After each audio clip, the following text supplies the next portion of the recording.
여러분 안녕하십니까. 아침의 매일경제 이상훈입니다. 오늘 날씨가 쌀쌀하다가 안 쌀쌀하다 계속 반복되는데요. 오늘도 역시 온도가 좀 올라가니까요. 미세먼지가 있습니다. 자, 그럼요. 일면 기사부터 바로 출발하도록 하겠습니다. 먼저 매일경제 보시죠. 집값 너무 올라서 정든 동네 떠난다. 매일경제 일면 기사에 이런 얘기가 있습니다. 오래 살던 지역을 포기하고 저렴한 외곽에서 주택을 구입하는 모습을 보이고 있다는 겁니다. 작년 서울서 타 구로 이동, 같은 군에 이사 처추월했다. 여러 가지 좀 현상들을 소개하고 있습니다. 다음은 조선일보 보겠습니다. 중국 올림픽 편파 판정에 6개 국가가 항의를 했다. 이런 내용입니다. 우리나라뿐만 아니라 다른 나라들도 지금 문제 제기를 하고 있다는 거죠. 여기 보시면요. 스키 점프에서는요. 일본, 독일, 노르웨이, 그리고 쇼트트랙에서는 우리나라, 그리고 헝가리 이렇게 됩니다. 그리고 다른 나라들도 지금 뭔가 편파 판정에 대해서 불만 제기를 하고 있다는 거죠. 한국은 스포츠 재판소에 제소를 한다. 이런 내용도 담겨 있습니다. 이번엔 한국일보 확인해 보겠습니다. 아래쪽에 있습니다. 역시 올림픽 얘기인데요. 편파 판정 없는 빙속에서 김민석 메달 물고 텄다. 동메달입니다. 스피드 스케이팅. 그렇죠? 스피드 스케이팅은요. 심판이 별로 개입할 여지가 없어요. 그냥 기록 경기이기 때문입니다. 자, 평창에 의해서 남자 1500m 2회 연속 동메달입니다. 우리로서는 굉장히 값진 메달입니다. 제 메달이 동료들에게 동기부여됐으면 한다. 이런 말을 남겼습니다. 마지막으로 한겨레 보시죠. 자, 계속 이 얘기가 나왔었는데요. 가닥을 좀 잡았습니다. 확진자 대선 당일에 저녁 6시부터 9시에 별도 투표를 한다. 그동안요. 사전 투표일 이후 대선 당일 사이, 그 사이에 확진되신 분들은 투표를 어떻게 하란 말입니까? 이런 얘기 있었는데요. 뭔가 방향을 잡은 겁니다. 여야가 선거법 개정 합의했습니다. 그런데요. 그러면 이분들 투표가 다 끝나면 9시거든요. 그러면 대선 개표는 9시 이후부터 진행이 될 수 있다. 이런 계산이 나옵니다. 그렇다면요. 과거 대선 때보다 개표가 좀 늦어질 수도 있다. 이런 전망이 좀 가능합니다. 지금. 자, 지금까지 일면기사 짚어봤고요. 오늘도 뉴스의 의미를 깊숙하게 짚어주시기 위해 네 분께서 자리하셨는데요. 한 분씩 소개해드리겠습니다. 자, 먼저 화면 가장 왼쪽에 앉아 계십니다. 김종욱 민주당 선대위 미디어 특보 나와 계시고요. 그 옆에는 최직련 변호사 자리하고 계십니다. 그리고 세 번째 자리에는 이종근 시사평론가 나오셨습니다. 그리고 마지막으로 조대진 변호사 나와 계십니다. 자, 네 분 안녕하세요.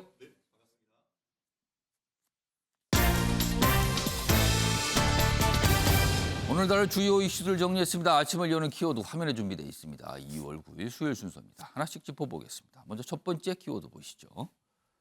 돌발 변수 중풍입니다. 중풍. 오늘 많은 언론들이 표현을 하고 있는데 반중 전소 갑자기 돌출됐다 이런 건데요. 베이징 동계올림픽과 관련해서 편파 판정.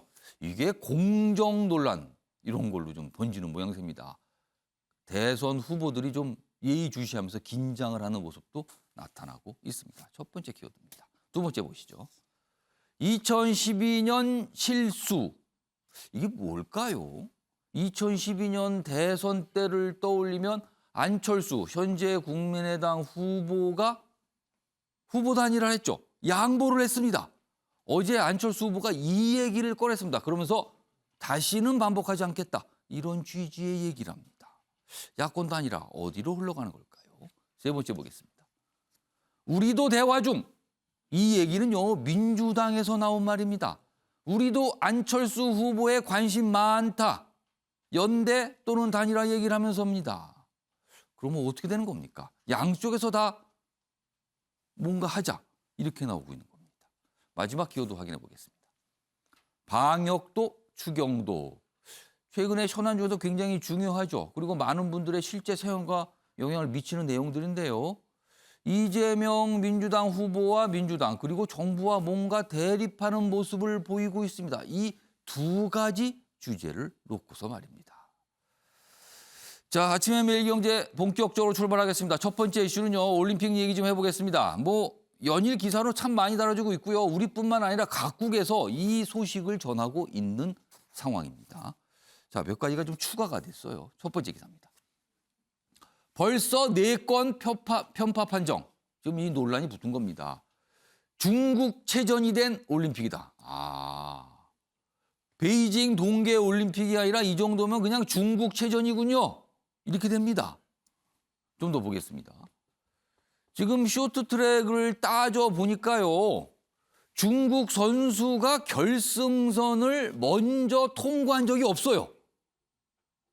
근데 중국은 금메달이 2개입니다. 왜냐하면 앞선 선수들은 다 실격을 당했어요. 이러니까 중국 선수보다 먼저 달리면 앞서 달리거나 중국 선수의 약간의 스쳐만 지나가도 탈락이다. 이런 얘기가 나옵니다. 지금 좀 더 보겠습니다. 그리고요. 헐렁한 유니폼을 입었다는 이유로 실격 처리가 됩니다. 다른 종목에서요. 기사 하나 더 보겠습니다. 작은 제목으로 전해들었던 내용을 좀 더 여기는 자세히 소개하고 있죠.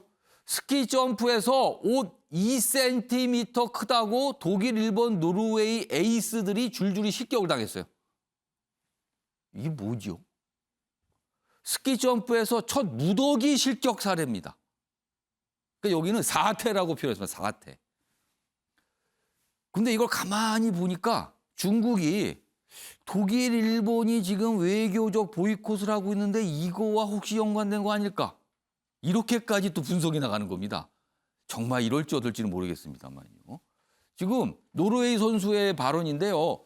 복장 검사만 20분을 하더라. 어떻게든 꼬투리 잡는 게 보이더라. 그리고 독일 팀은요. 아니 이틀 전 경기 때 똑같은 옷 입고 문제가 없었다. 근데 왜 하필 어제는 이랬는가? 이겁니다. 지금. 여기도 발칵했네요. 지금.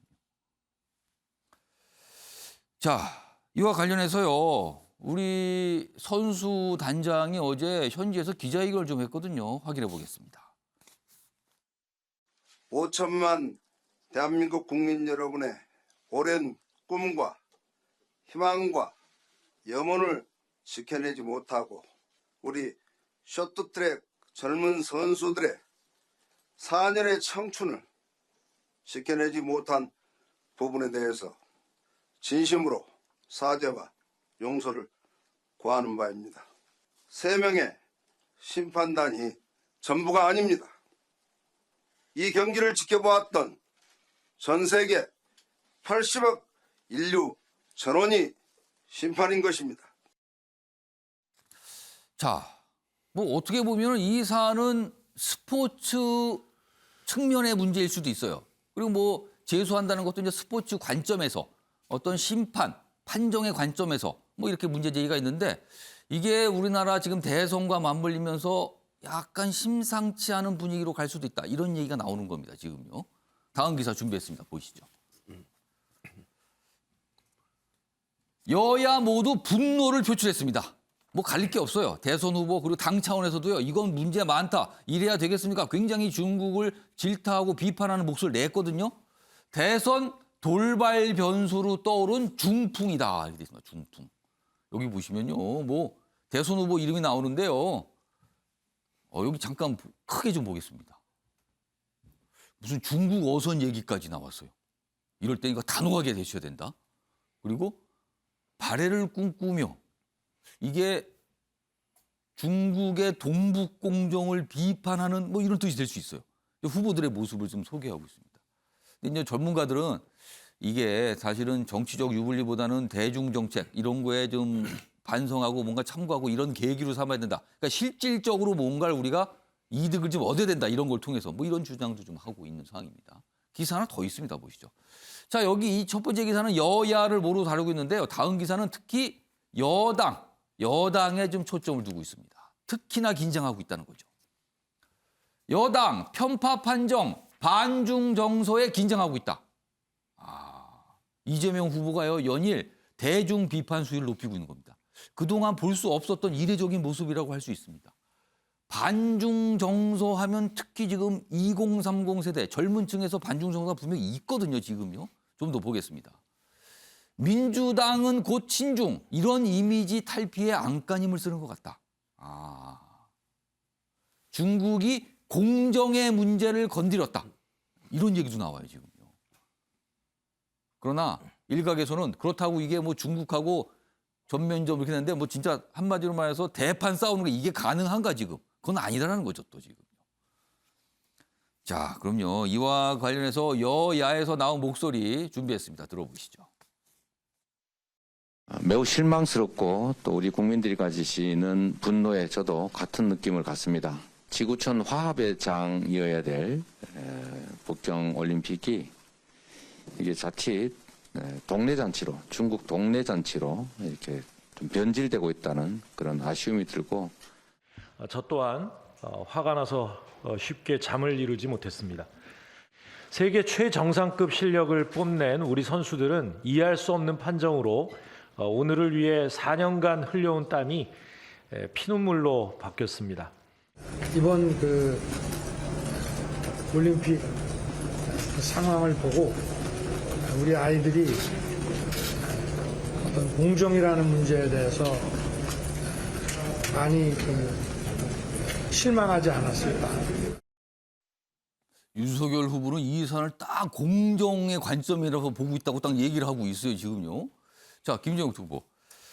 사실 우리 젊은 층 2030 특히 약간 반중성도 분명히 존재하거든요. 그리고 공정에 민감한데 지금 두 가지가 딱 겹친 사안이 터졌거든요. 이게 민주당 입장에서는 조금 긴장을 하고 있는 건가요? 지금 어떻게 보십니까? 뭐 제가 볼 때 이 문제로 긴장할 이유는 없을 것 같고요. 뭐 예. 저 같은 경우도 마찬가지입니다만 그 경기 보고 있다가 너무 화가 나가지고 TV를 그냥 꺼버렸어요.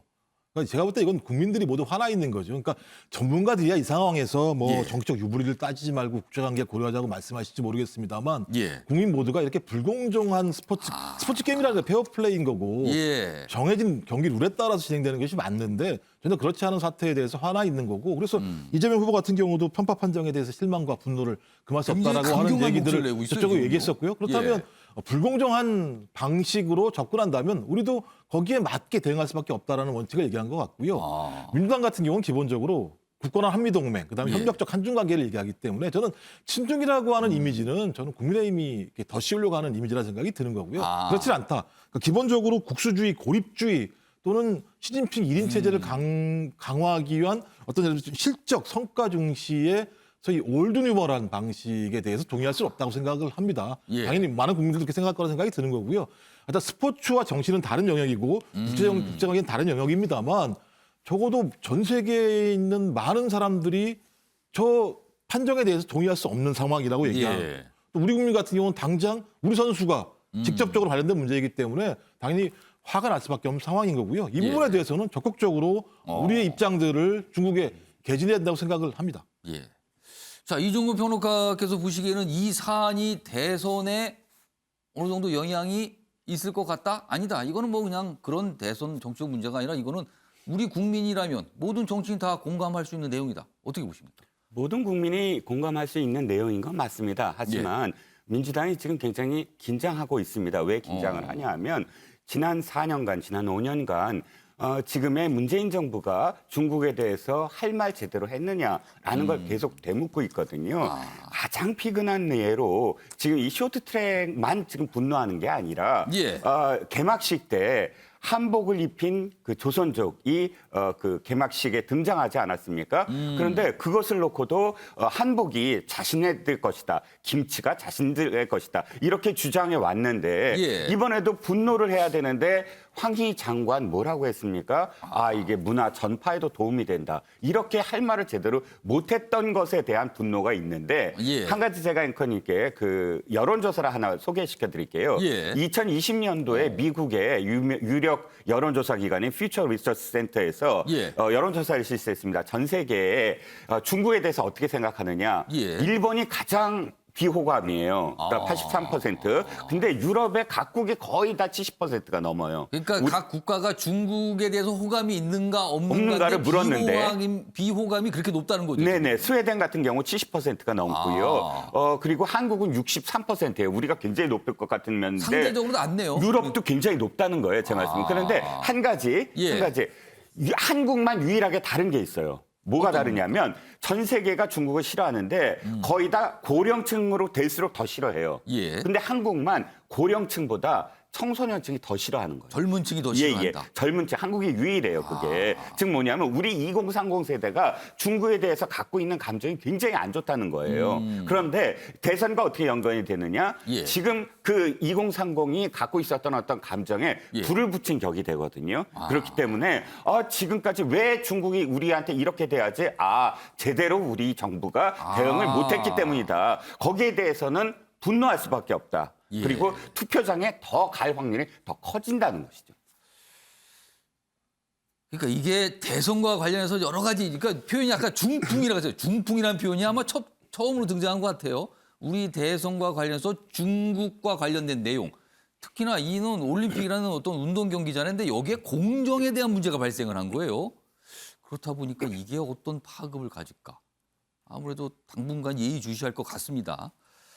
이런 상황에서요, 국민의힘 압박하고 있죠? 이 사안을 놓고요. 다음 기사 보겠습니다. 이 얘기가 여기서 나오는군요. 국민의힘에서. 중국에 구애한 대가가 이거냐? 국민의힘, 문재인 정부에도 화살을 쏘고 있다. 지금 이겁니다. 압박하고 있다는 거죠.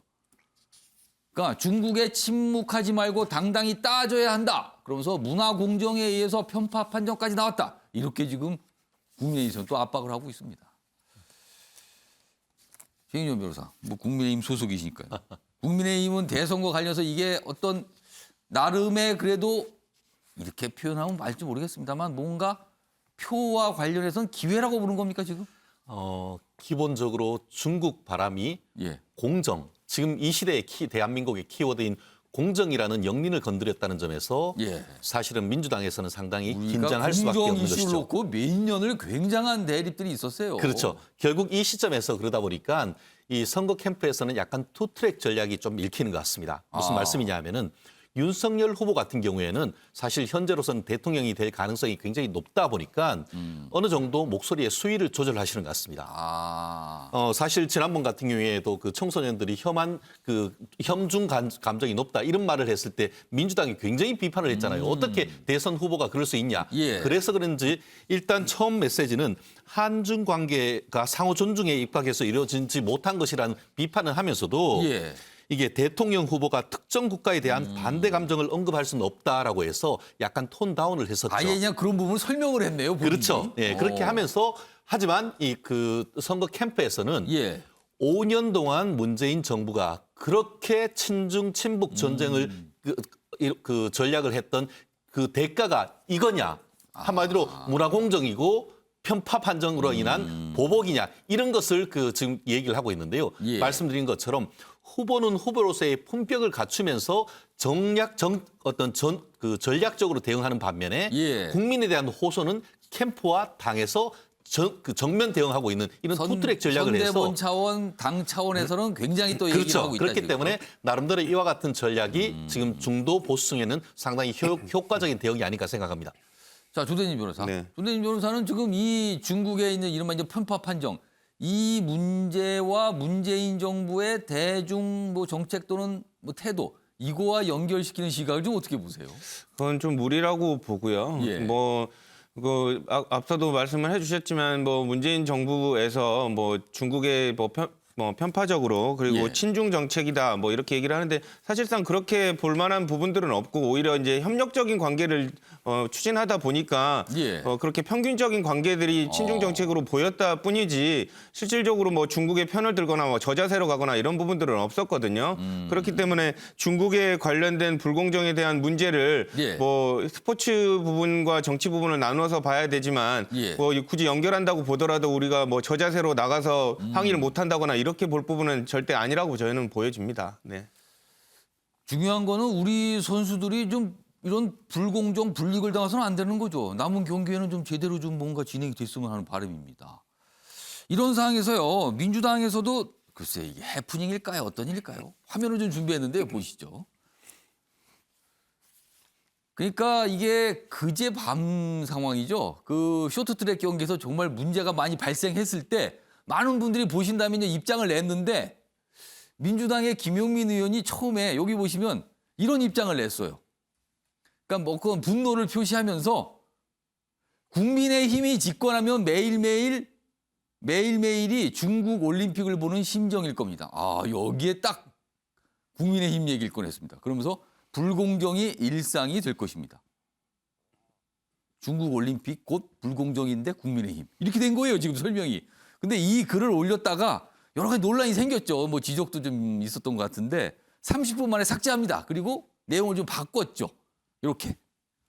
편파 판정으로 올림픽 정신을 훼손시키고 선수들의 사기를 겪은 행태에 깊은 분을 표합니다. 어떻게 보면 좀 지금은 이것도 굉장히 강한 표현이지만 상대적으로 요즘은 좀 평범해 보이거든요. 이런 표현으로 바꾼 겁니다. 뭔가 깜짝 놀란 거죠. 반응에 대해서. 자, 이 얘기 좀 해보겠습니다. 이종훈 평론가 어떻게 보셨습니까?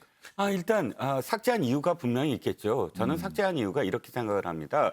바로 이것이 계속 이 글이 계속되면 논쟁을 일으키게 되거든요. 실제로 중국 올림픽이 불공정의 사례가 되고 예. 김영민 의원이 인정하듯이 불공정이라는 것을 인정하는 거 아닙니까? 예. 그러면 중국 올림픽이 불공정, 중국이 불공정, 그 상대는 우리나라. 그러면 지금까지 어떻게 했는가? 뭐 여러 패널들께서 현재 우리나라의 어떤 정책이 친중이 아니다라고 말씀하셨지만 친중과 관련돼서 야당 의원들이 국회에서 질문할 때마다 이렇게 얘기했습니다. 친중이 나쁜 게 아니다. 지금 현재 상황에서는 우리가 이 한반도 상황을 이렇게 생각을 할 때 너무 한쪽에 치우칠 수 없다. 지금 균형을 잡는 것이다. 그래서 친중이 왜 나쁘냐라는 그 반문을 언제나 지금 민주당이 해왔거든요. 예. 그런 어떤 상황 속에서 모든 국민들이나 또는 2030 세대가 현재 정부가 어떻게 해왔는지를 잘 아는데 이것이 불공정이 일상이다라고 이야기하고 이것이 계속되면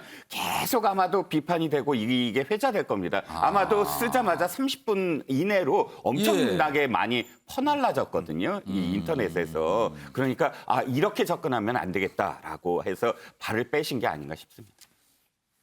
김종욱 특보께서는 이게 당 차원 또는 선대본부, 선대위원회 차원에서 좀 얘기가 있었습니까? 이 글에 대해서? 뭐, 개별 의원의 얘기에 대해서 문제 제기하기는 어렵습니다만 예. 지금 상황에서 선거를 앞두고 있는 상황이고 메시지 자체와 관련해서는 당의 일관된 입장들을 제기할 필요가 있기 때문에 예. 저희 도출적인 어떤 메시지에 대해서는 하지 말라라고 하는 내부적인 이런 지침들은 있습니다만 예. 저는 뭐 김용민 의원 같은 경우 저렇게 스포츠 문제를 정치로 끌고 오는 건 온당하지 않으니까 제가 30분 만에 특정 동장 이름을 그냥 네. 딱 적었어요. 여기다가. 30분만 삭제했다는 생각이 예. 드는 거고요. 뭐 뜻은 알겠습니다. 그러니까 저는 왜 그러냐면 계속 친중 그다음에 친북 이런 프레임을 씌우려고 하세요. 제가 볼 땐. 예. 이거 합당하진 않아요. 왜냐하면 우리는 같은 민족인 거고요. 예. 우리 한국이라고 하는 상황에서 대외관계를 바라보는 건데 내부에 두 어떤 다른 것이 있는 것처럼 말씀하시는 건 예. 뭐 선거니까 이해합니다만 예를 들면 그런 거죠. 불공정이라고 얘기하면 중국이 잘못했는데 그 잘못한 이유가 우리가 중국에게 구애를 해서 잘못한 거 아니지 않습니까? 그러니까 문제를 제기하는 방식 자체가 잘못했다고 말씀드리고 불공정한 거죠. 아니 중국이 잘못한 거지 않습니까? 예. 중국이 잘못했는데 우리가 구애를 했으니까 그렇게 한 겁니까? 저는 예를 들면 이런 식의 접근 자체는 예. 그야말로 국제관계를 선거에 활용한다라는 생각이 드는 거고요. 예를 들면 지금 상황이 아니면 전 다른 때 같은 경우는 예. 저는 예를 들면 윤석열 후보의 불공정을 얘기할 수 있다고 봐요. 왜냐하면 이재명 후보에 대해서 확정적 뭐 예를 들면 중범죄자라고 얘기했었잖아요. 예. 어떻게 예를 들면 확정적 중범죄라고 얘기했습니까? 상당히 불공정하다 이렇게 얘기할 수 있습니다만 예. 지금은 많은 분들이 중국 올림픽 위원회 또는 중국 내부에 있는 어떤 올림픽 관련해서 불공정한 판정에 대해서 분노하고 있는 부분이니까 그럼 국민적 정서에 맞게 분노하면 되는 거지 저런 걸 올려가지고 예. 저 문제가 정치적인 문제로 파장화되는 문제거나 어떤 정당 간의 갈등을 유발하는 것은 예. 저는 국민 정서에도 맞지 않다는 생각이 들기 때문에 그것을 중단해야 합니다만 아까도 계속 말씀드립니다만 중국의 잘못이 예. 무슨 뭐 민주당과 정부의 잘못인 것이냐 말씀하시는 건 저는 그것도 불공정하다라는 예. 말씀을 드리고 싶어요.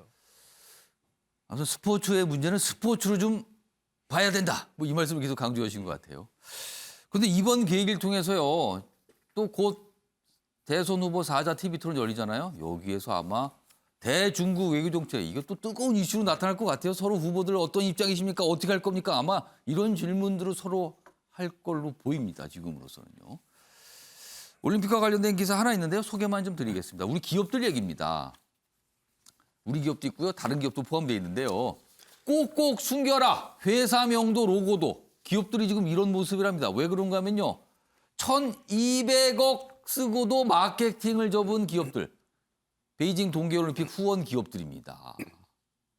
이런 상황에서 특히 우리나라 같은 데서 후원한 기업들이 우리 동계올림픽, 베이징 동계올림픽 후원하고 있다. 이거를 드러내기가 지금 분위기가 안 된다는 거죠. 그러니까 돈 쓰고 숨는다는 거예요. 여기 보면 기업들 이름이 좀 있어요. 어떤 기업들이 뭐 후원사가 되는지. 우리나라 기업들 꽤 있습니다. 좀 더 보겠습니다. 대표적으로 우리나라 뭐 삼성전자 그리고 뭐 미국의 코카콜라 등 13개 기업. 엄청난 돈을 쓴 거죠. 올림픽에. 근데 사실 목적은 마케팅이잖아요. 근데 얘기를 못 한다는 겁니다. 중국 시장 외면 못해 후원은 했지만 반중정서 폭발의 홍보 활동은 그냥 포기다. 올림픽 얘기 안 꺼낸다는 겁니다. 지금. 처음 보는 현상입니다. 이것도요. 이렇게 돈을 썼는데. 답답할 지경인 거죠. 이런 상황을 보고요.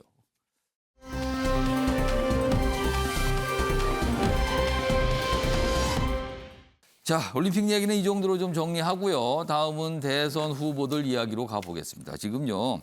야권 후보 단일화 이슈가 굉장히 뜨겁게 지금 떠오른 상태입니다. 지금요. 후보들 만나면 이 질문 안 빠집니다. 한 시간을 한 열흘 정도로 돌려보면 그때는 좀 잠잠했거든요. 근데 그 사이에 떠오른 겁니다. 지금. 자, 먼저 기사 하나 준비했습니다. 어제 안철수 후보가요.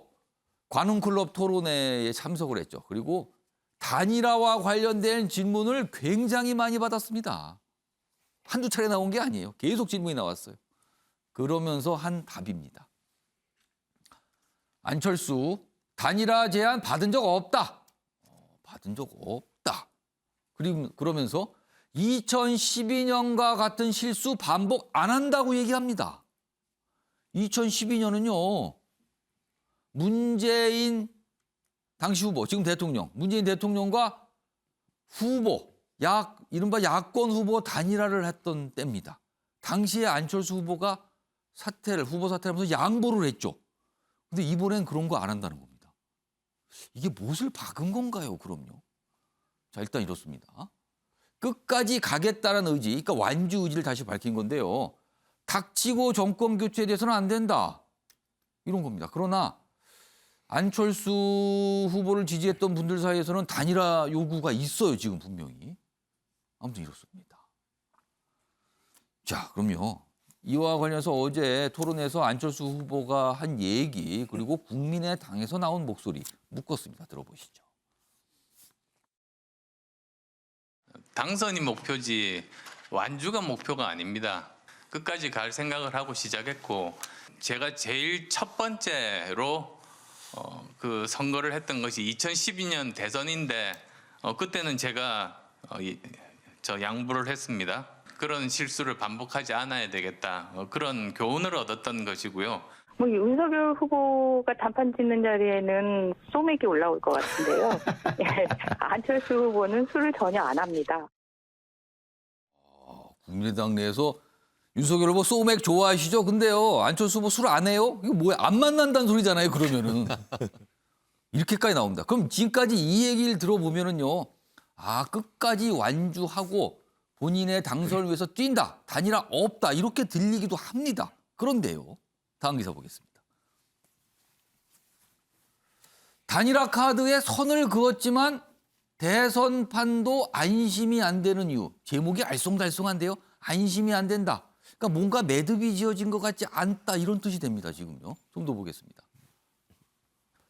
안철수 후보 단일화의 전략적 모호성을 유지하고 있다. 전략적 모호성. 뭔가 셈법이 있어서 똑부러지게 얘기를 안 한다. 그 뜻입니다. 이런 얘기를 해요. 내가 정권 교체 주역, 당선이 목표. DJP 연합 방식은 생각해 본 적이 없다. 그러면 이렇게 아까 나왔던 영상과 이걸 다 종합해 보면은요. 본인이 양보하거나 그런 건 없다. 그러나 단일화는 본인 위주의 단일화라면 가능하다. 뭐 이런 뜻으로 들리기도 합니다. 지금요. 이게 어떻게 된 거죠? 아무튼 여러 가지 분석이 좀 돼 있습니다. 자, 그럼요. 어제 토론회에서 안철수 후보가 한 얘기 하나 더 준비했는데요. 들어보시죠. 내부에서 합의가 되지 않은 뭐 그런 상황에서 어떠한 제안이 나올 수 있을까 그렇게 생각합니다. 뭐 직접적으로 제가 어떤 제안을 받은 적이 없습니다. 닥치고 정권 교체하고 나서 지난 5년의 그런 잘못된 국정 운영보다 더 아마추어적인 국정 운영이 벌어져서 우리나라가 더 어려워지면 어떻게 됩니까? 앞서 들려들었던 이 영상, 보여드렸던 영상과는 조금 다르죠. 그러니까 질문을 많이 받다 보니까 여러 가지 설명이 나와서 그렇기도 한데 제안받은 바 없다. 그리고 국민의 내부 거기 입장 정리 안 됐잖아요. 듣기에 따라서는 뭔가 가능할 수도 있다라고 들리는 것 같기도 합니다. 자, 이종근 평론가. 네네. 단일화 되는 겁니까? 안 되는 겁니까? 어떻게 전망하세요?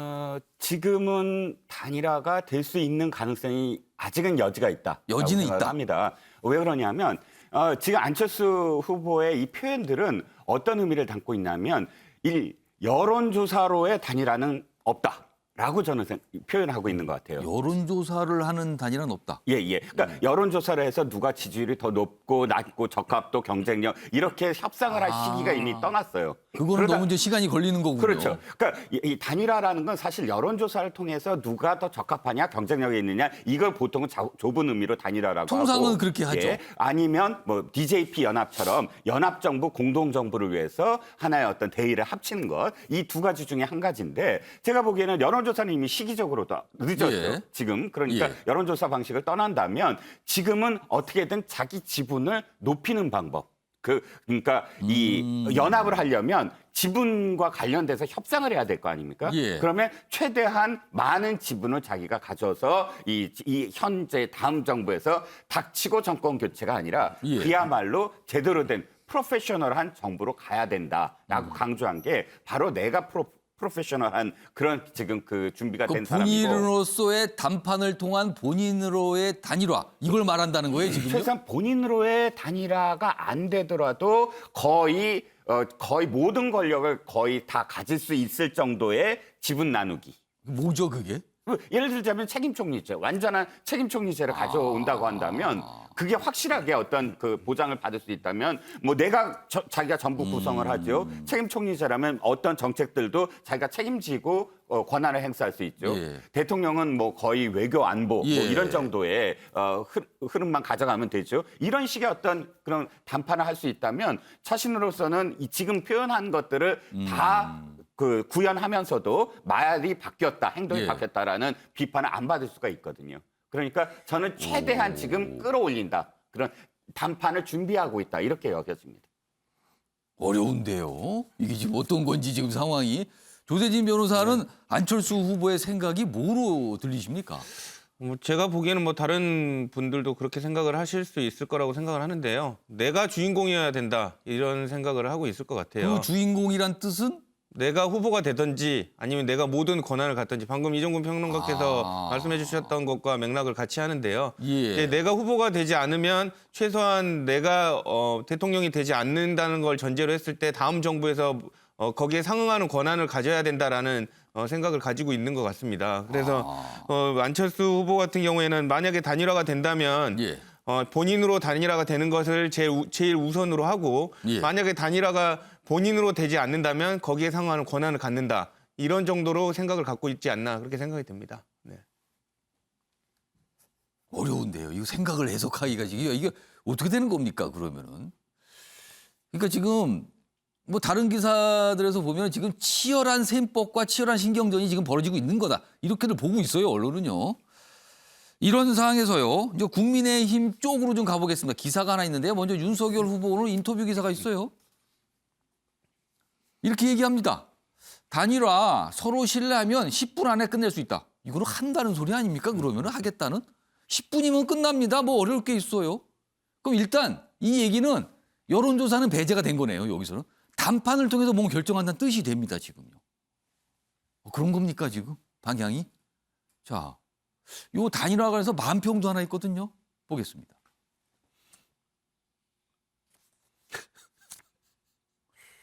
이 만편에 일단은 제목이 요 위에 있는데 이런 혹시 이런 모습일까 하고 물음표, 느낌표 막 찍어놨어요. 근데 여기 보면 뭔가 운전대를 잡고 있는 분이 윤석열 후보 같죠? 차를 몰고 있어요. 편안하게. 근데 안철수 후보로 보이는 이 캐릭터는 뛰고 있습니다. 그리고 가슴에 완주목표라고 쓰고 뛰고 있어요. 근데 얘기하죠? 단일화 배제 안에 탈래? 뭐 이런 거에 생략된 것 같아요. 여기 타지? 뭐 이런 거예요. 근데 속으로 간석열 이렇게 됩니다. 아, 지금 상황을 뭔가 차를 몰고 가는 쪽, 열심히 뛰고 있는 쪽, 근데 나란히 가고 있는데 뭐 타지 이쪽으로 뭐 이런 것 같기도 해요. 자, 김종욱 특보는 뭐 경쟁 정당 상황이에요. 이게 무슨 그림으로 보이십니까?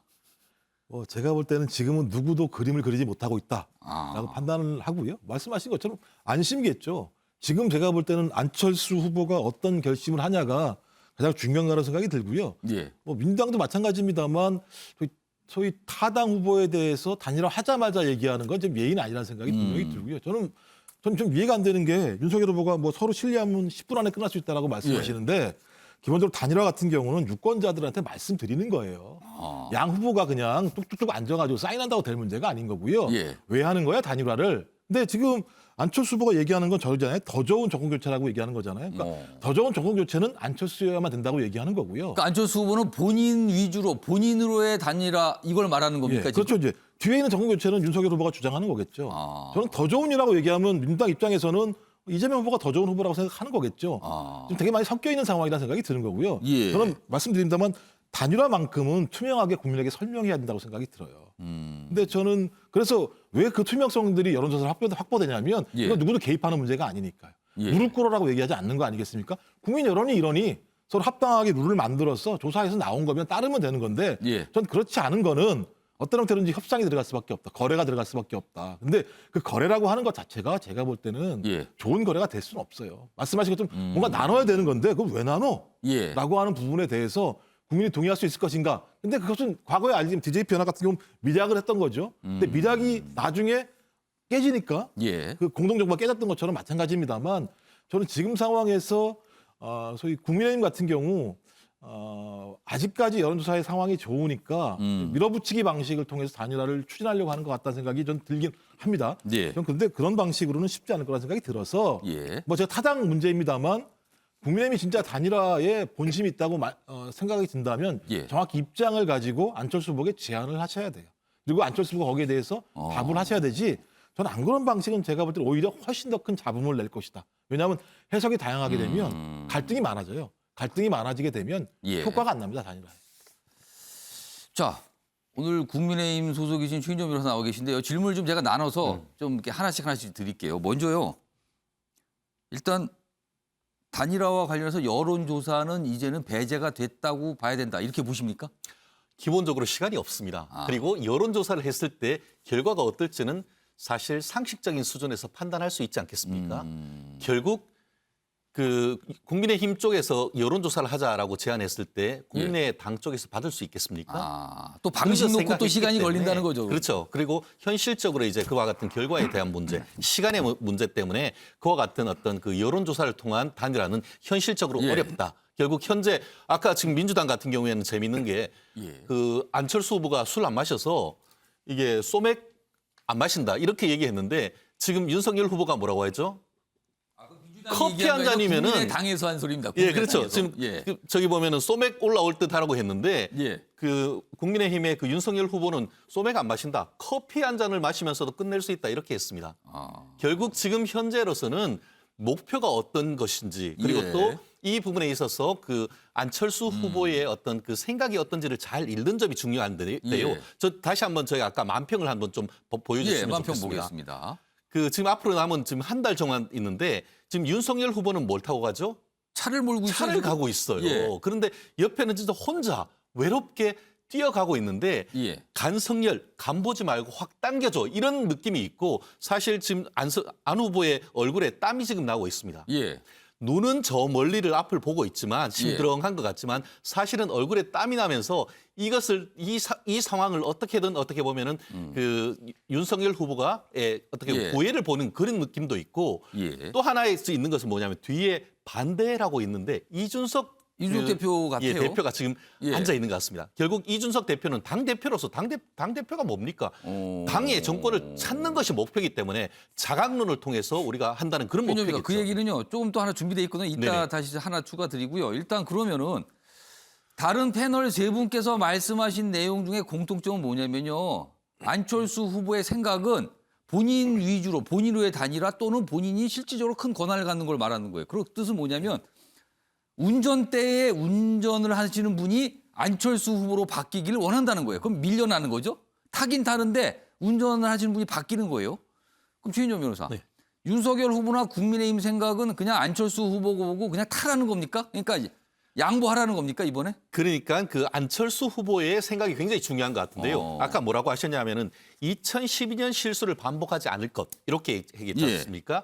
2012년의 실수란 것은 단순히 사퇴했는 것이 문제가 아니고 예. 사퇴한 이후에 미국으로 간 것이 예. 문제라고 저는 그렇게 생각을 합니다. 아, 그렇게 결국 또 해석을 사퇴를 하시는 했지만 거예요? 사퇴에 따르는 아무런 과실도 양보에 챙기지 대해서 못한 자기가 반복 안 했다는 게 그렇죠. 아니고. 그렇기 때문에 저는 기본적으로 아까 혼자 달리는데 굉장히 내부적인 어려움이 예. 있습니다. 실질적으로 임명진 지금 선대위원장이라든가 아니면은 최진석 그 선대위원장 같은 경우에도 단일화를 압박을 하고 있고 임명진 그 비대위원장 같은 경우에는 단일화 안 하면은 안 후보에 대한 지지를 철회한다라고 얘기를 하고 있습니다. 다만 그와 같은 공은 윤 후보에 있다 그러면서 윤 후보가 먼저 손을 내밀어 달라라고 하는 그런 상황 아니겠습니까? 만약에 여기에서 10% 완주를 했는데 10% 이하로 나오면은 국민의당은 망하는 겁니다. 돈이 한 푼도 보존이 안 되기 때문에 예. 그와 같은 큰 위험성이 있는 반면에 예. 또 기회는 두 가지 아닙니까? 지금 그 공동 정부를 할 수 있는 기회 예. 또 아니면은 그 종로나 서초에 지금 전략 공천할 수 있는 에서 그 권토 중례할 수 있는 그런 기회가 있어서 예. 내부적인 어떤 그 확실한 어떤 그런 사태 이후에 예. 그 확실한 어떤 열매를 챙길 수 있는 부분이 있다고 하면은 이 부분은 분명한 어떤 단일화할 가능성이 매우 높다고 봅니다. 최인정 변호사가 설명하신 부분은 결국은 운전대 안철수 후보에게 못 준다군요. 그렇죠. 그냥 타라는 건요. 그냥 여기에. 예, 김종국 제가 볼 듣고. 때 만평을 보면서 예. 안 보이는 부분들이 있는 것 같아요. 그러니까 안철수의 땀은 보이지만 윤석열의 땀은 안 보이는 거죠. 윤석열 후보도 땀을 흘리고 있어요. 여기 땀이 있네요. 아, 이걸 그린 이유가 있을 것이다. 그러니까 저 땀은 보고 저 땀은 뭐겠습니까? 그러니까 한쪽만 예를 들면 땀을 흘리는 게 아닌 거고요. 예. 아니 예를 들면 안철수 후보와 무관하게 만약에 대선에 승리할 수 있다라고 하면 단일화 얘기를 뭐하러 하겠습니까? 서로가 맞닿아 있는 이익들이 있는 거죠. 서로 근데 뭐가 필요하다 지금. 제가 볼 때 윤석열 후보 같은 경우는 그냥 들어오세요. 당신은 후보가 안 되니까. 그건 단일화 아니죠. 제가 볼 때. 병합인 거죠.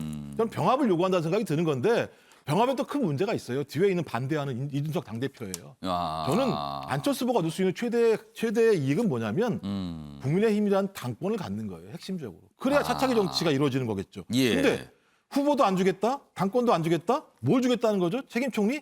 제가 볼 때 그건 대통령제 하에서 그냥 공연물 같은 얘기예요. 저는 그런 부분들을 간과하면 안 된다. 그렇기 때문에 저 땀도 윤석열 후보의 땀도 마찬가지입니다만 상당히 고육주책이 일하고 하는 측면들이 분명히 있는 거죠. 확실히 복잡합니다. 확실히. 다음 기사는요. 이준석 대표 인터뷰 내용입니다. 만평 내용과 연결이 되네요. 윤석열 안정적 판세 우위 지금 보이고 있다. 이럴 때 단일화 휩싸이면 득보다 실이 많다. 안 된다는 거네요. 단일화 하면은.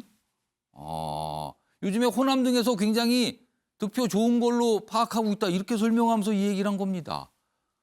자, 이준석 대표가 다른 인터뷰를 통해서 한 얘기도 있거든요. 들어보겠습니다.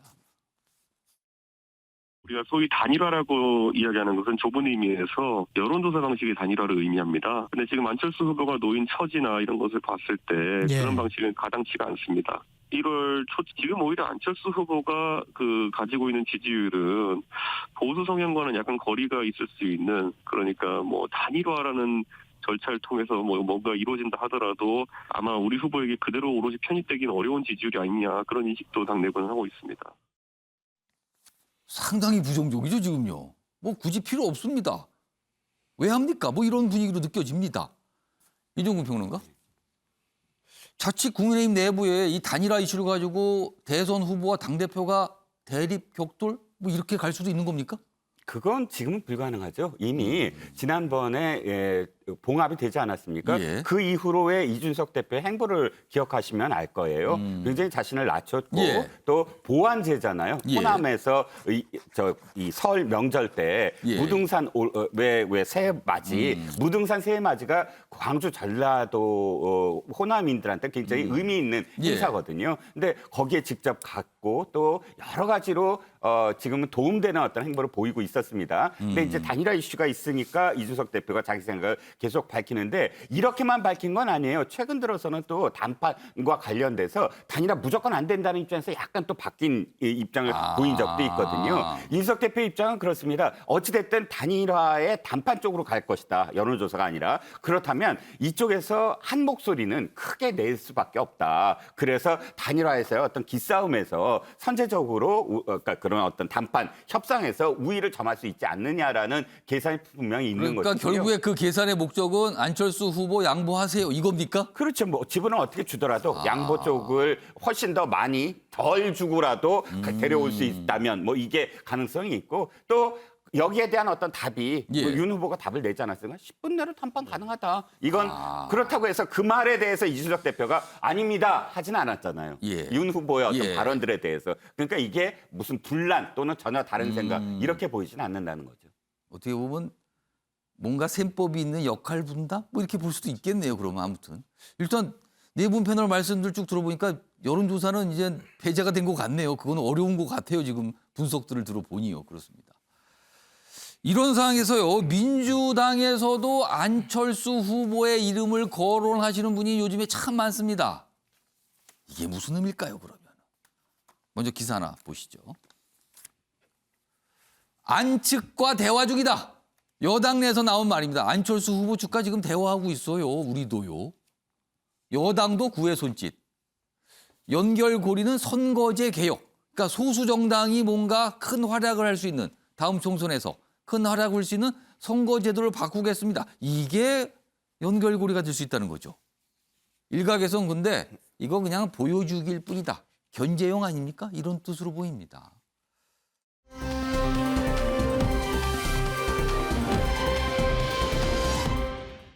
역시 같은 내용 다루고 있는데요. 이재명 후보 지지율이 박스권인데 이거를 타개하기 위해서 안철수 향해 러브콜을 하는 거 아니냐. 이런 시각입니다. 이 기사는.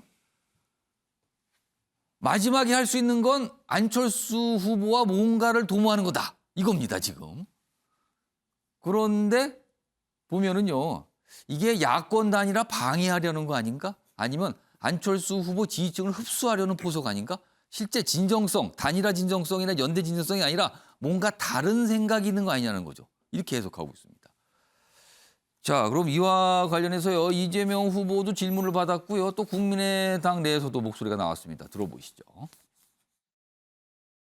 정책 연합을 할 수도 있고 또 뭐 후보를 끝까지 가면서도 또 서로 협력하는 방안도 있을 수 있고 또는 뭐 단일화하는 방법도 있을 텐데 주로는 지금 야권 내에서의 단일화가 논의되고 있기 때문에 저희가 구체적인 이 선거 과정에서 어떤 방안을 얘기하기는 아주 매우 섣부르고. 네, 지금 제가 호남선을 타고 내려오면 용산역에 가까우면 정권 교체의 열망을 함께 담아서 단일화를 하는 게 좋지 않겠느냐 이런 얘기를 하시고 호남선을 타고 광주 성동역 근처로 내려오면은 안철수의 새 정치의 성과를 위해서는 더불어민주당과 단일화를 하는 게 좋지 않겠느냐 이렇게 이게 다른데요. 조대진 변호사, 네. 이른바 민주당 안철수 후보를 향한 러브콜. 이게 진정성이 있다고 봐야 되는 겁니까? 아니면 그냥 야권 단일화 방해 목적입니까? 아니면 다른 생각이 있는 겁니까? 어떻게 보세요? 저는 방해 목적이라고 보이지는 않고요. 예. 일단 뭐 지금 이재명 후보의 그 지지율이 조금 뭐 박스권에 갇혀 예. 있다라는 뭐 평이 있기 때문에 뭐 중도층을 확장한다는 의미에서 여러 가지 그 연대를 필요로 한다라는 그런 필요성이 있다라고 보여져서 그런 제안을 하고 있다라고 보고 있고요. 예. 다만 이제 장애물이 있다라고 볼 수 있는 것은 안철수 후보가 계속 정권 교체를 주장을 하고 있거든요. 지금까지 그 얘기를 네. 일관되게 하고 있단 말이에요. 네, 그런 부분에 있어서는 약간의 교점이 없는 거 아닌가라는 뭐 측면의 생각은 있을 수 있지만 예. 아까 말한 뭐 선거제 개혁을 통해서 예. 앞으로의 대한민국 정치사의 그 틀을 바꾼다는 측면의 교감이 있다면 충분히 가능할 수도 있고요. 실현 가능성이 있다고 네, 보세요. 실현 가능성이 있고 예. 그런 부분을 전격적으로 받아들이고 또 이재명 후보 측에서도 그 당장 대선에서 필요한 중도층이라든지 안철수 후보가 가지고 있는 또 그 지지율의 뭐 상승세라든지 예. 또 고정 팬들 그리고 고정 팬덤들을 흡수할 수 있다면 선거에서 충분히 플러스 효과, 긍정적인 시너지를 낼 수 있기 때문에 이게 뭐 단순히 국민의힘과의 그 연대를 방해하려는 목적 그런 단순한 목적만으로 접근하는 것은 아니라고 보여집니다. 네. 이종구 평론가, 만약에요 안철수 후보가 이재명 후보와 손을 연대라거나 무슨 단일화 과정을 이뤘다고 가정을 할 경우 지금까지 안철수 후보는 아까도 말씀드렸지만 정권 교체를 일관되게 외쳐왔거든요. 이건 어떻게 되는 겁니까 그러면 그 상황에서는? 그런데 안철수 후보 약간 또 여지를 뒀어요. 좀 전에 그 발언들 기억하시잖아요. 예. 정권 교체보다 더 중요한 게 있다. 어저께 그 관훈클럽 예. 기자들이 계속 물었잖아요. 정권 교체가 제일 중요하지 않습니까? 그랬더니 정권 교체보다 더 중요한 건 정권 교체는 수단이다. 더 좋은 정부를 만들어야 된다. 아마추어 정부가 아니지 않느냐. 그럼 닥치고 정권 교체는 아니다. 뭐 이런 얘기들 이렇게 했거든요. 표현했잖아요. 저는 두 가지라고 봅니다. 하나는 또 지금 안철수의 국민의당에 목소리가 적다가 갑작스럽게 목소리가 커지는 분이 한 분 계세요. 지금 계속 권은희 원내대표가 계속 나오시잖아요. 예. 지금까지 한 1년 동안 권은희 대표가 이렇게까지 계속 언론에 나온 적이 없어요. 그런데 권은희 원내대표야말로 사실상 이 유전인자를 보면 민주당에 가깝지 국민의힘에 가깝진 않아요. 호남 쪽 인맥이고 또 지금 볼 수 그 있네요. 국회의원이 시작된 계기도 사실은 예. 뭐 그 박근혜 대통령의 박근혜 정부의 어떤 반하는 입장에서 국회의원이 됐고, 그러니까 이 국민의당의 상당히 많은 부분이 그 인맥들이 아직도 존재해요. 민주당에 가까운 사람들. 그러니까 서로 이야기를 나눌 수 있었다고 저는 봐요. 그런데 민주당의 어떤 전략은 뭘까요? 지금 가장 중요한 건 단일화가 안 되는 거예요. 단일화만 안 되면 최고예요. 그리고 그러니까 방해용 아니냐 이 얘기가 나오는 그렇죠. 거죠. 지금. 단일화가 안 되는 게 최선이고 예. 두 번째는 안철수 후보가 가급적 지지율이 높아지는 것. 이 두 가지만 성립되면 되거든요. 지금의 어떤 그 모든 상황들은 그 두 가지를 위한 그런 어떤 과정들이다라고 보여지는 거죠. 여기도 복잡하군요. 김종욱 후보께는 간단하게 질문 드리겠습니다. 지금 이른바 안철수 향한 민주당 그리고 이재명 후보의 러브콜 이게 진정성이 있는 겁니까? 아닙니까? 진정성이 없는 얘기를 왜 하겠습니까? 대선 때. 이제 기본적으로 첫 번째는 이제 과거부터 얘기했던 전환적 공정성장이라고 하는, 그러니까 지금이 전환적 시대라고 하는 측면들인 거죠. 두 번째가 뭐냐면 최근에 그 이재명 후보가 얘기했던 정치개혁 이 측면들입니다. 그러면서 이제 국민내각 통합 정부를 얘기했는데요. 좀 훨씬 더 좀 연대 범위가 광범위한 정부를 만들게 되면 국민 통합이 이루어지게 되는 거고 전환적 시대에 상당히 유의미한 정부가 힘을 가지고 어떤 일들을 할 수 있겠죠. 그런 측면에서 다 아시겠습니다만 김동연 후보와 토론회를 통해서 다양한 얘기를 했었었고요. 그때도 이미 선거구제 얘기는 나왔었고요. 그다음에 이제 김종인, 그다음에 이상돈, 윤여준이라고 하는 중도적인 인물들을 만났고요. 이제 남아 있는 인물은 이제 안철수 후보입니다. 전 그래서 이런 측면을 통해서 저희 외연을 확대해야 될 중도라는 공통점으로 묶을 수가 있다 지금. 네, 그렇죠. 왜냐하면 뭐 윤석열 후보 같은 경우도 99%가 달라도 정권 교체에 동의하면 함께할 수 있다고 얘기했는데 그건 99%도 아니고 소위 적어도 전환 시대에 국민 통합이라고 하는 가치를 가지고 함께할 수 있는 세력들이 모여서 정부를 만들면 조금 더 새로운 시대를 잘 헤쳐나갈 수 있겠다라는 판단들을 하는 거고요. 진정성을 가지고 얘기하고 제안하고 함께하고 전 그럴 수 있다고 생각을 합니다. 그럼 결국은 안철수 후보는 좀 양쪽에서 뭔가를 받고 있는 거네요. 그러면 한번 뭐 제안서 내보세요. 뭐 이런 겁니까 지금 양쪽에다가 지금요. 약간 뭐 오늘 패널분들의 분석에 따르면 그런 분위기로 느껴집니다. 이런 가운데요. 민주당 내에서 나오는 목소리가 하나 있는데 그 기사를 좀 다뤘습니다. 보시죠. 김혜경 논란 꼬리 자르기 이런 모습에 당 내부서도 쓴소리가 나오더라. 측근의 과잉 충성 탓으로 돌리고 국민 눈높이 안 맞는 발언들을 했다. 뭐 이런 약간 반성인 것 같아요. 그러자 어설픈 해명이 사태 끼웠다. 이런 질타가 나왔다는 겁니다. 자, 그럼요. 이 사안과 관련해서 민주당에서 나온 목소리 그리고 국민의힘에서 나온 목소리 동시에 묶었습니다. 들어보시죠. 저는 이런 사안일수록 좀 더 냉정하고 차분하게 그리고 국민의 눈높이에서 바라볼 필요가 있다. 지금 선대위와 주변에서 무슨 이렇게 언론 보도가 하나 있을 때마다 좀 국민의 눈높이나 시각에서 맞지 않게끔 어설픈 해명을 해서 오히려 좀 사태를 더 키우는 측면이 있는 것 같습니다. 저는 그거는 옳지 않은 것 같고요. 이재명 후보 측은 공금인 업무 추진비를 사적 용도로 횡령했다는 의혹까지 받고 있습니다. 초밥, 과일, 샌드위치 등을 자택으로 계속 배달했다는 구체적 증언이 있으며 또 제사 음식을 법인카드로 준비했던 것으로 추정된다는 취지의 언론 보도도 있었습니다. 사실이라면 참으로 점스럽고 찌질한 행태가 아닐 수 없습니다.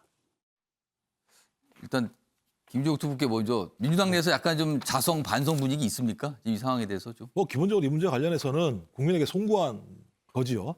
어떤 형태로든지. 그래서 일단 1차적으로는 이재명 후보가 소위 이제 직원에 대한 부당 행위를 잘 알지 못한 것, 그다음에 부인 같은 경우는 그런 행위를 사전에 방지하지 못한 측면들, 그 외에 제기되고 있는 많은 문제들은 뭐 감사든 조사든 수사를 통해서 밝혀지게 되면 거기에 대해 합당한 것을 책임을 지겠다라고 얘기를 하는 것이 1차적인 내용이었었고요. 예. 이제 그 이후에 나오는 사실에 대해서 선대위 공보단 차원에서 계속 사실이 아니면 사실이 아니다고 얘기했었고 이런 설명을 했던 팀들이 있습니다. 근데 그 이후에 제가 알기로는 내부수를 쭉 정리를 해서 말씀을 드리려고 했는데 예. 갑작스럽게 그 국민의힘의 박수영 대변인인가요? 그러면서 이제 그 제보자 A 씨의 예. 구두 진술이라는 내용을 가지고 계속 제기를 하고 있는 상황이기 때문에 저 지금 아무런 그러니까 상당히 많은 내용이 있다고 얘기하는데 그 내용 자체가 다 공개가 안 된 건데 제보자 A 씨 같은 경우도 공개를 하지 않겠다고 지금 말씀을 하신 거잖아요. 예. 저는 그 내용들이 다 나오게 되면 그 내용들을 가지고 합당하게 국민에게 설명을 해야 된다. 그래서 설명을 해서 문제가 있는 부분들은 당연히 사과해야 되는 것이고요. 근데 이런 측면들이 있는데 아직까지는 계속 의혹들이 제기되고 있는 것이고, 저는 그래서 다시 한번 말씀드립니다만 좀 제보자 A 씨께서 피해자로서 상당히 그런 부분들을 알리고 싶으셨겠지만 알리는 건 상관없는데 많은 의혹이 있다고 말씀하시니 다 공개해 주셨으면 좋겠어요. 안 그렇게 되면 소위 전원이라는 방식을 통해서 국민의힘 의원이 제기하게 되면 본인의 의도와 무관하게 선거에 활용되는 측면이 분명히 있기 때문에 좀 그런 부분들은 제가 좀 부탁을 좀 드리고 싶습니다. 알겠습니다. 이게 논란이 되면서 당에 나온 목소리가 이런 것들이 있었어요. 당 그리고 이제 선대위 차원에서 송영길 대표가 이 얘기를 하면서 이게 논란이 있죠. 나도 아플 때 비서가 약 사준다. 그리고 뭐 정치자금 카드 등등도 나도 잘 모른다 그거. 뭐 이런 취지로 얘기를 했죠. 그리고 우상호 총괄 선대본부장 김혜경 씨 추가사가 없다. 뭐 직접 관련된 거 아니지 않나 이렇게 얘기한 거예요. 그리고 여기도 있습니다. 현근택 대변인. 제보자 처음부터 의도적인 거 아닙니까? 뭐 이런 얘기를 하면서 약간 좀 여러 가지 얘기가 있었는데 그거에 대한 당내 자성이 있다. 아까 기사 내용이 그겁니다. 최윤정 변호사 이 발언들 어떻게 보셨습니까? 결국 네거티브 전략 부메랑에 본인들이 맞은 격이다. 이렇게 평가를 할 수 있을 것 같습니다. 실제로 지금 김혜경 그 후보 배우자 같은 경우에는 대통령 후보는 본인뿐만 아니고 가족 같은 경우에도 무한 검증을 해야 된다라고 하면서 윤석열 후보 배우자 의혹에 대해서도 굉장히 칼날을 세우면서 계속했던 분들이 바로 민주당 후보였습니다. 그런데 거꾸로 지금 그 김혜경 그 여사 의혹에 대해서 얘기가 나오니까 이제 캠프에서 민주당 캠프에서 네거티브 그만하자. 결국은 저는 이렇게 평가합니다. 호텔 캘리포니아 함정에 빠졌다. 호텔 캘리포니아 이글스 노래가 있는데 그 내용이 뭐냐면은 호텔 캘리포니아에 체크인은 네 마음대로 할 수 있지만 나갈 땐 네 마음대로 못 한다는 거거든요. 결국 이 부분 같은 경우에도 네거티브를 그렇게 강하게 하다가 지금 까도 계속 나오는 의혹에 대해서 지금 함정에 빠져서 허우적거리는데 이제 더 이상 네거티브 뭐 하지 말자. 아까 얘기한 것처럼 그러면은 그 박수영 그 국민의힘 의원이 전언을 한다. 그러면은 직접 얘기했는 고객 제보자가 직접 나와가지고 국민한테 그 얘기를 해야 됩니까?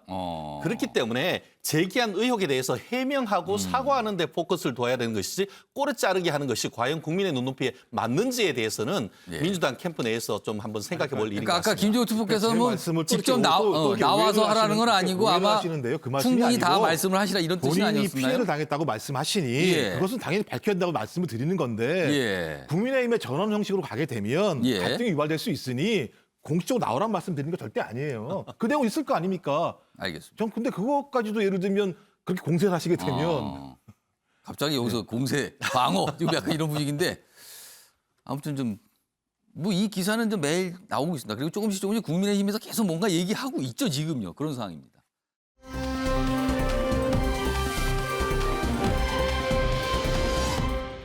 다음은요. 코로나19 방역 그리고 추경 얘기인데요. 정부와 여당 그리고 정부와 대선 후보가 약간 뭐 다른 의견 또는 대립 이런 모습이 좀 나타나고 있거든요. 그 기사입니다. 보겠습니다. 이재명 3차 접종자엔 자정까지 영업을 이런 거 뭔가 좀 풀어줘야 된다. 그러나 청와대 정부는 안 됩니다. 감염 확산됩니다. 이거 문제됩니다. 약간 반대죠. 그리고 추경 관련해서도 지금 정부와 민주당의 입장이 대립 상태입니다. 자, 우선요. 이 방역과 관련된 영상 준비했는데요. 들어보시죠. 지금 치명률이 매우 낮아지고 있고 또 감염이 광범위하게 나오고 있는데 결정적인 효과가 있느냐. 유연하고 스마트한 방역으로 전환이 필요한 때라는 생각이 듭니다. 3차 접종자에 대한 24시간 방역 제한 완화 꼭 해야 될 것 같습니다. 이게 어느 정도 이제 정점이 보여야만 우리가 다음 그림을 그릴 텐데 지금 아직은 확산 일로에 있단 말이죠. 거리 두기를 이렇게 완화하면 늘어나는 건 틀림없습니다. 대선 후보와 총리의 생각이 좀 다르죠? 자, 다음 영상은요. 이 추경 관련된 영상인데요. 요즘에 국회에서 예결위 회의가 계속 열리고 있거든요. 거기서 나온 장면입니다. 보시죠. 그 정부안 외에는 증액을 못 하시겠다는 입장이신가요? 정부가 제출한 규모에 전후해서 통상적으로 국회도 하는 것처럼 감액과 증액의 논의는 있지만은 지금 말씀 주신 것처럼 35조, 50조를 얘기를 하고 있는데 그런 정도 규모는 저는 수용하기가 어렵다는 말씀을 명백히 드립니다. 우리 부총리께서 정부 입장이라고 주로 이제 표현을 하시는데 그 개인 입장하고 정부 입장하고 구분하실 수 있습니까? 예, 의원님, 뭐 제가 개인 입장은 아니고요. 저한테 주어진 것이 이제 재정과 경제 정책 전체를 운영하는 데 있어서 책임이 주어져 있기 때문에 이거는 단순히 소상공인 지원 문제에만 국한되는 건 아니고요. 말씀드린 대로 뭐 물가에 미치는 영향이라든가 국제 시장에 미치는 영향, 특히 뭐 국가 신용 등급까지 미치고 거시 경제에 미치는 영향까지 다 고려하지 않을 수가 없습니다. 조대진 변호사. 네. 그러니까 민주당 대선 후보 이재명 후보는 이제 방역 완화해야 됩니다. 그리고 민주당에서는 추경 14조 갖고 안 돼요. 거기다 40조 더 하세요. 이거잖아요. 근데 정부나 이제 청와대 입장에서는요. 방역 지금 완화하면 안 됩니다. 확진 너무 감당할 수 없어요. 그리고 추경 14조도 많습니다. 어디서 돈을 구합니까? 이거예요. 지금 싸우는 게. 윤혜인 변호사. 결국에는 근데 대선 후보와 당의 입장이 관철될 거로 보세요? 저는 뭐 대선 후보의 입장을 반영하는 쪽으로 가지 않을까 싶습니다. 숫자는 그대로는 아니더라도. 네. 왜냐하면 일단은 뭐 선거라는 뭐 크나큰 행사가 지금 뭐 예정되어 있고 그리고 지금 국민들도 바라보고 있는데 그 대선 후보와 그리고 정부가 이렇게 부딪히는 모습으로 자꾸 비춰지는 것은 좋지 않기 때문에 예결위에서 연일 다른 얘기가 나오는 거예요. 지금. 그렇죠. 그러면은. 그러니까 의원들이 계속 그 유리한 얘기를 유도를 해도 홍남기 부총리 같은 경우는 계속 정부의 입장은 뭐 확고하다라는 계속 얘기를 해버리니까 이게 계속 부딪히는 모습처럼 이렇게 좀 보이는 것 같습니다. 그렇지만 전국적으로는 정부가 어려움은 있지만 그래도 대통령 후보의 그런 입장을 반영하는 쪽으로 정책을 조금 선회하지 않을까 그런 생각이 듭니다. 최윤준 변호사, 어제 국회에서는요 여당 의원들이 추경 증액, 그러니까 액수 아까 40조 나오잖아요. 늘리라고 농성까지 하는 일이 있었어요. 그리고 거길 이재명 대선 후보가 또 찾아가서 얘기도 합니다. 못 보던 현상입니다. 그렇습니다. 어쨌든 지금 그 민주당 후보 같은 경우에는 몸이 좀 다른 것 같습니다. 결국 지난번 그 총선 같은 경우에도 이른바 코로나 지원금이나 이런 걸로 재미 좀 봤지 않습니까, 민주당? 결국 지금 현재로서는 국면을 전환할 수 있는 카드가 별로 없다 보니까 어쨌든 지금으로선 정부 여당의 재정 권력을 가진 것을 활용하려고 하는 의도로 보이는데 이 부분에 있어서 과연 홍남기 그 부총리가 홍남철수라고 하는 또 어떤 철수를 할 것인지 아니면 뚝심으로 끝까지 밀어서 재정 건전성을 유지할 것인지 국민의 하나의 포인트인데 근데 잘 보면은 뭐 35조, 50조 얘기하는데 그런 정도의 규모는 수용하기 어렵다라고 얘기하지 그 규모가 적다고 하면은 할 수 있다라는 여지는 남긴 것이 아닌가 그렇게 봅니다. 추경 많이 하자는 거는요. 뭐 국민의힘도 마찬가지입니다. 뭐 50조 얘기가 나왔어요. 더 하자고. 뭐 여야가 갈릴 것은 없어요. 지금요. 많이 쓰자. 근데 돈은 어디서 마련합니까? 이게 정부의 고민인 것 같습니다. 자, 아침의 매일경제 오늘은 여기서 마무리하겠습니다. 시청해 주신 여러분 고맙습니다.